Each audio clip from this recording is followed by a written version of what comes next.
আসসালামু আলাইকুম। এটিএন বাংলার গ্রামগঞ্জের খবরে সবাইকে স্বাগত জানাচ্ছি আমি চিন্তিয়া হক। শুরুতেই বিআরবি কেবল সংবাদ শিরোনাম। রাকসুর পর পিছিয়ে গেল চাকসু নির্বাচনও, 12 অক্টোবরের পরিবর্তে 15 অক্টোবর নির্ধারণ। আবারও জাকসু নির্বাচনের দাবি ছাত্র দলের। 3 জেলার বাস শ্রমিকদের টানা কর্মবিরতিতে কার্যত অচল উত্তরবঙ্গের সড়ক যোগাযোগ, চরম দুর্ভোগে হাজার হাজার যাত্রী।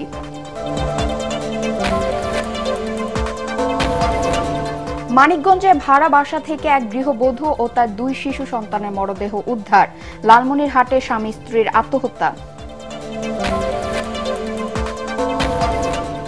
এবং শেরপুরে ঝিনাইগাতিতে আকস্মিক বন্যায় 11.5 কোটি টাকার ফসলের ক্ষতি, 775 হেক্টর জমির রোপা আমন বিনষ্ট। শুনছিলেন বিআরবি কেবল সংবাদ শিরোনাম, এবার বিস্তারিত সংবাদ। রাকসুর পর পিছিয়ে গেল চাকসু নির্বাচনও। প্রার্থীদের আবেদনের প্রেক্ষিতে চট্টগ্রাম বিশ্ববিদ্যালয় কেন্দ্রীয় ছাত্র সংসদ ও হল নির্বাচনের তারিখ 3 দিন পিছিয়ে 15 অক্টোবর নির্ধারণ করেছে নির্বাচন কমিশন। বিকেলে এ তথ্য জানিয়েছেন চাকসু নির্বাচন কমিশনের সদস্য সচিব অধ্যাপক ডক্টর AKM আরিফুল হক সিদ্দিকী। এছাড়া নির্বাচনের কারণে 12 অক্টোবর থেকে 18 অক্টোবর পর্যন্ত বিশ্ববিদ্যালয়ের সকল ক্লাস ও পরীক্ষা বন্ধ থাকবে বলে জানিয়েছে নির্বাচন কমিশন। এদিকে প্রার্থিতা প্রত্যাহারের শেষ দিন আগামীকাল পর্যন্ত বাড়ানো হয়েছে। তফসিল অনুযায়ী আজ বিকাল 3:30 পর্যন্ত ছিল প্রার্থিতা প্রত্যাহারের শেষ সময়। গতকাল মনোনয়নপত্র যাচাই বাছাই শেষে প্রার্থীদের প্রাথমিক তালিকা প্রকাশ করে নির্বাচন কমিশন। জমা পড়া 931টি মনোনয়নপত্রের মধ্যে প্রাথমিক বাছাইয়ে কেন্দ্রীয় সংসদে 2 জন ভিপি ও 1 জন জিএস সহ বাদ পড়েছেন 19 জন প্রার্থী। আমাদের কাছে রিকোয়েস্ট করেছিল যে তারা নির্বাচনের জন্য 2-1 দিন সময় চায় অতিরিক্ত। প্রধান নির্বাচন কমিশনার মহোদয় সকল নির্বাচন কমিশনারদের কাছে এই মতামত উত্থাপন করার পরে অ্যানোনিমাস সিদ্ধান্ত অনুযায়ী চট্টগ্রাম বিশ্ববিদ্যালয় চাকসু হল এবং হোস্টেল সংসদ ইলেকশন 12 তারিখ রবিবারের পরিবর্তে 15 তারিখ বুধবারে নির্ধারণ করা হলো। এই সিদ্ধান্ত নেওয়ার পিছনে কারণ ছিল বিশ্ববিদ্যালয় বন্ধ হয়ে যাওয়ার পরে নির্বাচন কমিশনাররাও ফিল করতেছেন যে এই 5টি ওয়ার্কিং ডে প্রস্তুতির জন্য যথেষ্ট নাও হতে পারে। রাজশাহী বিশ্ববিদ্যালয়ের উপাচার্য ও প্রক্টর সহ শিক্ষক ও কর্মকর্তাদের উপর হামলার সাথে জড়িতদের দৃষ্টান্তমূলক শাস্তি এবং প্রাতিষ্ঠানিক সুবিধা অব্যাহত রাখার দাবিতে অনির্দিষ্টকালের কমপ্লিট শাটডাউন কর্মসূচি চলছে। বিশ্ববিদ্যালয়ের শিক্ষক কর্মকর্তা ও কর্মচারীদের একাংশের ডাকে ক্লাস, পরীক্ষা এবং অফিস বন্ধ রয়েছে। প্রশাসন ভবনের পশ্চিম পাশে কর্মকর্তা ও কর্মচারীরা অবস্থান কর্মসূচি পালন করেন। আন্দোলনকারীরা জানান, শিক্ষকদের উপর হামলার সাথে জড়িতদের বিরুদ্ধে ব্যবস্থা না নেওয়া পর্যন্ত আন্দোলন চলবে। জাহাঙ্গীরনগর বিশ্ববিদ্যালয় কেন্দ্রীয় ছাত্র সংসদ জাকসু নির্বাচনে অনিয়ম ও কারচুপির অভিযোগ তুলে ভোট গ্রহণের দাবি জানিয়েছেন ছাত্র দল। দুপুরে বিশ্ববিদ্যালয় কেন্দ্রীয় ক্যাফেটেরিয়া সংবাদ সম্মেলনে বিশ্ববিদ্যালয়ের শাখা ছাত্র দল এ দাবি জানায়। এতে লিখিত বক্তব্য পাঠ করেন জাকসু নির্বাচনের ভিপি প্রার্থী শেখ সাদি, নারী জিএস প্রার্থী তানজিলা হোসেন বৈশাখী সহ নির্বাচনে অংশগ্রহণকারীরা সকল প্রার্থী এ সময় উপস্থিত ছিলেন। লিখিত বক্তব্যে শেখ সাদি 12টি দাবি তুলে ধরে বলেন, বিশ্ববিদ্যালয় সুষ্ঠু নির্বাচন করতে ব্যর্থ হয়েছে।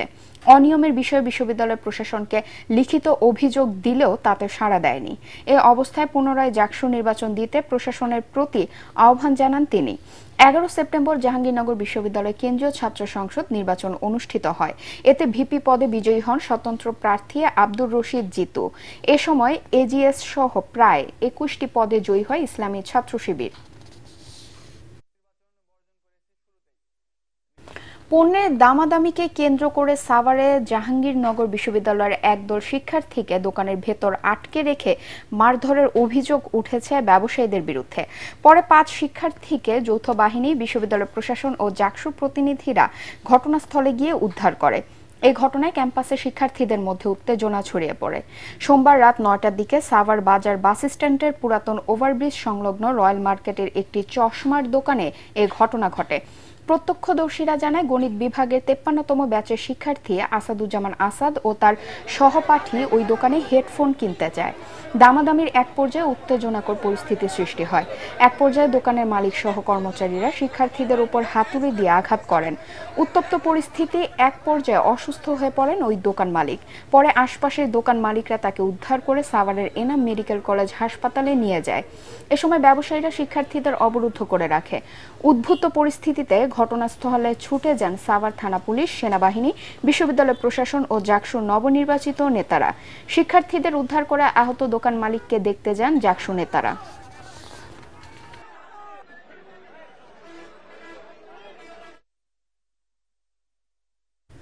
বেতন বৃদ্ধির দাবিতে দ্বিতীয় দিনের মতো কর্মবিরতি পালন করছেন উত্তরবঙ্গের ৩ জেলার বাস শ্রমিকরা। এতে বন্ধ রয়েছে দূরপাল্লা যাত্রীবাহী বাস চলাচল। রাজশাহীতে বেতন বৃদ্ধির দাবিতে দ্বিতীয় দিনের মতো কর্মবিরতি পালন করছেন বাস শ্রমিকরা।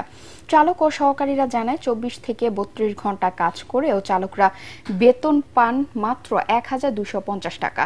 সুপারভাইজার পাচ্ছেন ৫৭৫ টাকা এবং হেল্পার পাচ্ছেন মাত্র ৫৫০ টাকা। বর্তমান বাজার দর অনুযায়ী এই বেতনে সংসার চালানো অসম্ভব হয়ে পড়েছে। ফলে বাধ্য হয়ে কর্মবিরতিতে গেছেন তারা। চাঁপাইনবাবগঞ্জে বেতন বৃদ্ধির দাবিতে গতকালের মতো আজও কর্মবিরতি পালন করছেন বাস শ্রমিকরা। ফলে এ জেলা থেকে দেশের বিভিন্ন রুটে বাস চলাচল অনির্দিষ্টকালের জন্য বন্ধ রয়েছে। এতে বিপাকে পড়েছেন সাধারণ যাত্রীরা। এর ৯ সেপ্টেম্বর টানা ৩৯ ঘন্টা কর্মবিরতি পালন করে শ্রমিকরা। পরে বেতন বাড়ানোর আশ্বাসে কাজে যোগ দিলেও তারা বাস্তবায়ন না হয় আবারও কর্মবিরতিতে যায় শ্রমিকরা। একই দাবিতে নাটোর থেকেও সরাসরি ঢাকাগামী যাত্রীবাহী বাস চলাচল বন্ধ রয়েছে।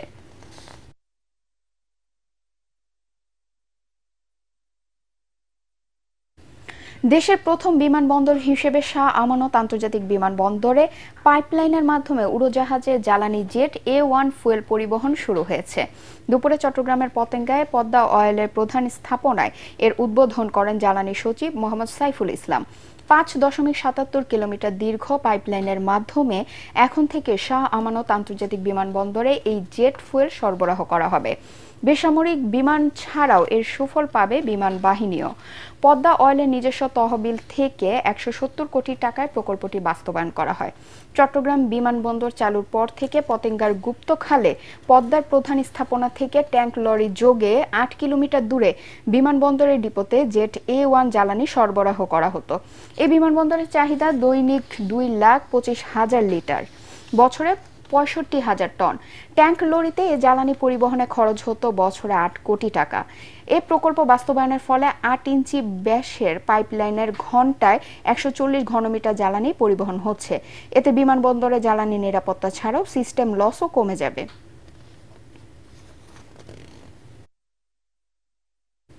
সারা দেশে ৩১,৫৪৬টি পূজা মণ্ডপে শান্তিপূর্ণভাবে শারদীয় দুর্গাপূজা উদযাপনে আইন শৃঙ্খলা বাহিনী প্রয়োজনীয় সব ধরনের ব্যবস্থা নিয়েছে বলে জানিয়েছেন র্যাব মহাপরিচালক AKM শহীদুর রহমান। দুপুরে রংপুর নগরীর করুণাময়ী কালীবাড়ি মন্দির পরিদর্শন শেষে তিনি একথা জানান।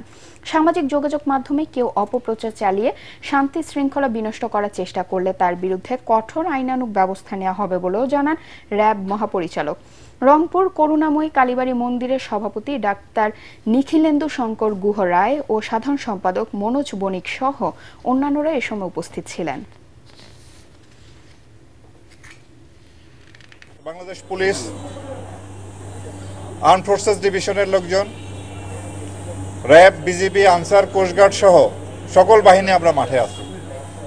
এবারের এই উৎসবটি যাতে নিরাপদে, সুন্দরভাবে, সুষ্ঠুভাবে সম্পন্ন হয়, এই জন্য আমরা সবাই একত্রে একযোগে কাজ করে যাচ্ছি। শেরপুরে ঝিনাইগাতীতে আকস্মিক বন্যায় 11.5 কোটি টাকার ফসলের ক্ষতি হয়েছে।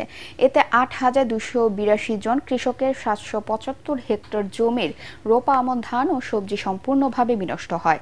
রোপা আমন ও সবজি মিলিয়ে ফসলের মোট ক্ষতির পরিমাণ 11,৫৬,০০,০০০ টাকা। সকালে বন্যায় ফসলের ক্ষয়ক্ষতির বিষয়টি নিশ্চিত করেন ঝিনাইগাতী উপজেলা কৃষি কর্মকর্তা কৃষিবিদ ফরহাদ হোসেন। এবারে আকস্মিক বন্যায় ঝিনাইগাতী উপজেলার মহারশী নদীতে এবং নালিতাবাড়ী উপজেলার চেল্লাখালী নদীর পানিতে ভেসে আসা লাকড়ি ধরতে গিয়ে পানিতে ডুবে মারা গেছে 2 জন। এদিকে পানি নেমে যাওয়ার সাথে সাথে ভেসে উঠেছে বন্যার ক্ষত। মহারশী নদীর বাঁধ ভেঙে যাওয়ায় গৃহহীন হয়েছে 11টি পরিবার।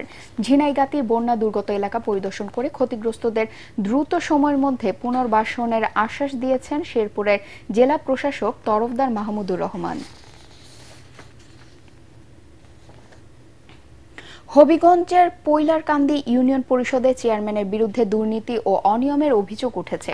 স্থানীয়দের সেবা দেওয়ার নামে নানা অজুহাতে অতিরিক্ত অর্থ নিচ্ছেন তিনি। তার দুর্নীতি ও অনিয়মের বিরুদ্ধে জেলা প্রশাসকের কাছে অভিযোগ জানিয়েছেন এলাকাবাসী। এদিকে চেয়ারম্যানের বিরুদ্ধে স্বেচ্ছাচারিতার অভিযোগ ইউনিয়ন পরিষদের সদস্যদেরও। হবিগঞ্জ প্রতিনিধি আব্দুল হালিমের রিপোর্ট জানাচ্ছেন ইয়াসিন রানা।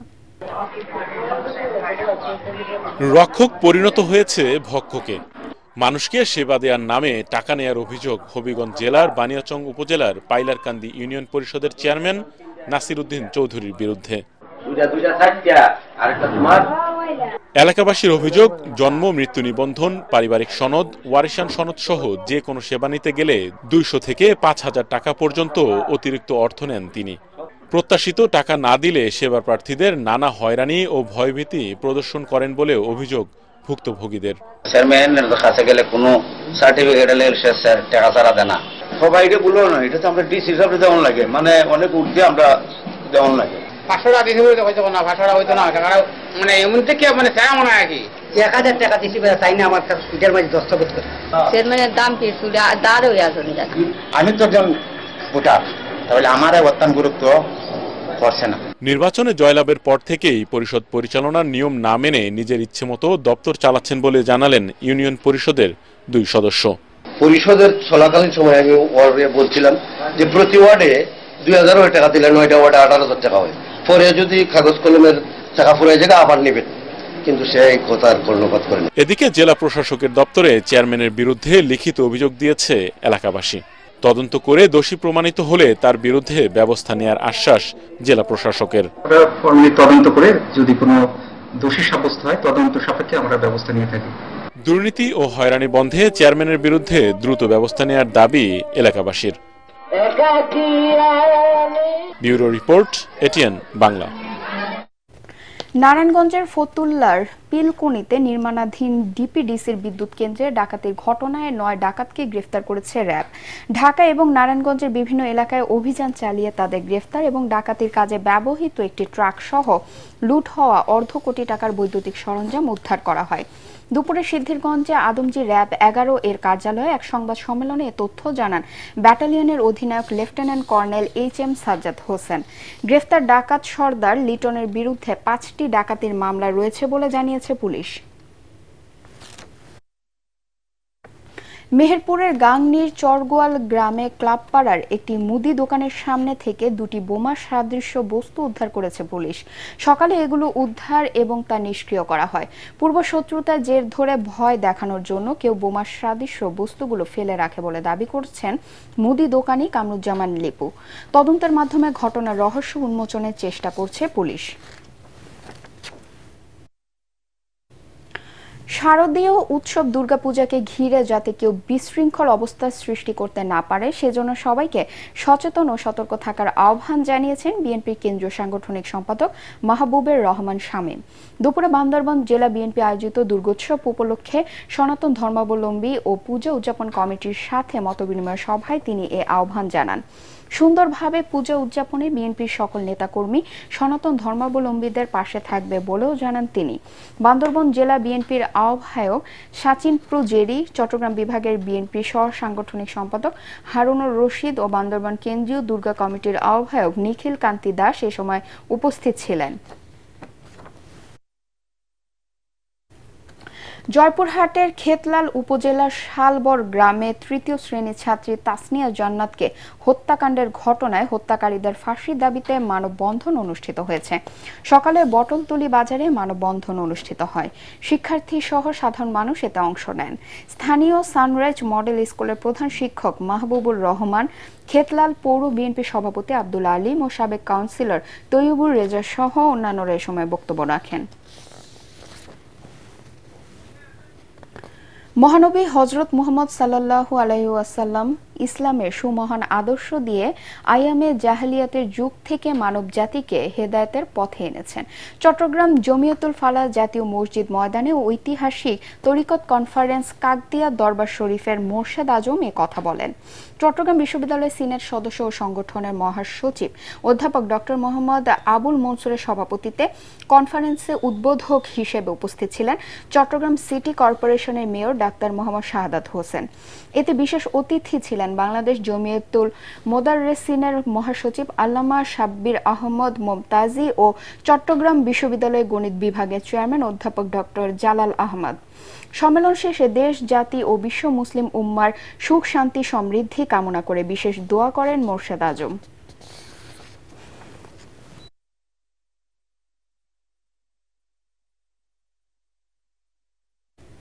উৎসবমুখর পরিবেশে চাঁদপুরে শুরু হয়েছে ২১তম জেলা প্রশাসক gold club football tournament. Chandpur স্টেডিয়ামে টুর্নামেন্টের উদ্বোধন করেন জেলা প্রশাসক মোহাম্মদ মোহসেন উদ্দিন, পুলিশ সুপার মোহাম্মদ আব্দুর রকিব, পৌর প্রশাসক গোলাম জাকারিয়া, জেলা বিএনপি সাধারণ সম্পাদক অ্যাডভোকেট সলিমুল্লাহ সেলিম ও জেলা জামাতের সেক্রেটারি অ্যাডভোকেট শাহজাহান মিয়া সহ জেলা প্রশাসনের কর্মকর্তারা এ সময় উপস্থিত ছিলেন। উদ্বোধনী খেলায় ফরিদগঞ্জ উপজেলা দল মতলব উত্তর উপজেলা ক্রীড়া সংস্থাকে ২-১ গোলে হারায়। টুর্নামেন্টে ৮টি দল অংশ নিচ্ছে। ইতিহাস, ঐতিহ্য ও প্রাচীন সংস্কৃতি সাধারণ মানুষের মাঝে তুলে ধরার জন্য জামালপুর সদরে লক্ষ্মীচরে গ্রাম বাংলার ঐতিহ্যবাহী হাডুডু খেলা অনুষ্ঠিত হয়েছে। খেলার শহীদ আফসর আলী একাদশকে ১২ পয়েন্টে হারিয়ে শেরপুর সদরের ঘুঘুরাকান্দি হাওড়াপাড় নয়াবাড়ি বিজয়ী হয়। টুর্নামেন্টে মোট ১৬টি দল অংশ নেয়। এ সময় হাজারো উচ্ছ্বসিত দর্শক খেলা দেখতে ভিড় জমান। স্থানীয় চরপাড়ায় ওয়ান্ডার্স ক্লাব ঐতিহ্যবাহী এ খেলার আয়োজন করে। পরে বিজয়ীদের মধ্যে পুরস্কার বিতরণ করা হয়।